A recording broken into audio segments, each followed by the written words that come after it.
Photoshop CS6 এ আমরা এখন দেখব কিভাবে অটো অ্যালাইন কাজ করে। আমরা এখানে দেখতে পাচ্ছি দুইটি পিকচার। এই দুইটি পিকচারে দুইটি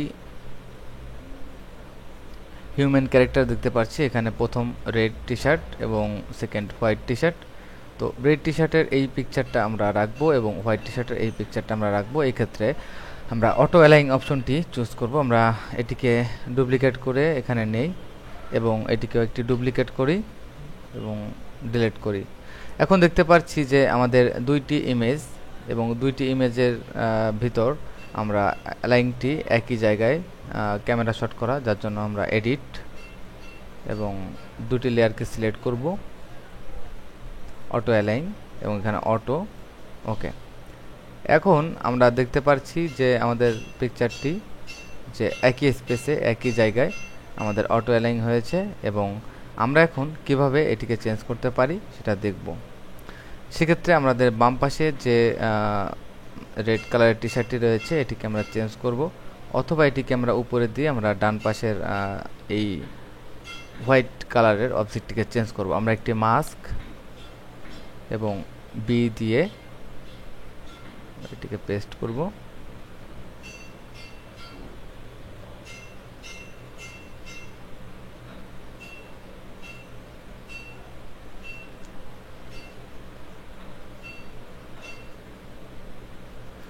এবং আমরা ক্রপ টুলের মাধ্যমে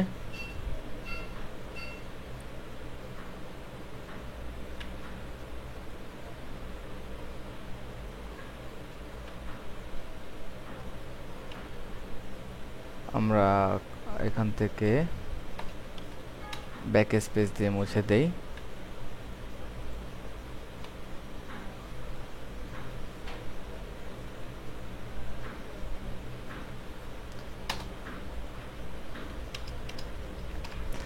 এবার আমরা দেখতে পাচ্ছি যে আসলে ইমেজটি কিভাবে আমরা অটো অ্যালাইন এর মাধ্যমে আমরা দুটি থেকে একটি ইমেজে পরিণত করলাম এবং দুটি পারফেক্ট ইমেজকে আমরা এক জায়গা করে দেখতে পারি।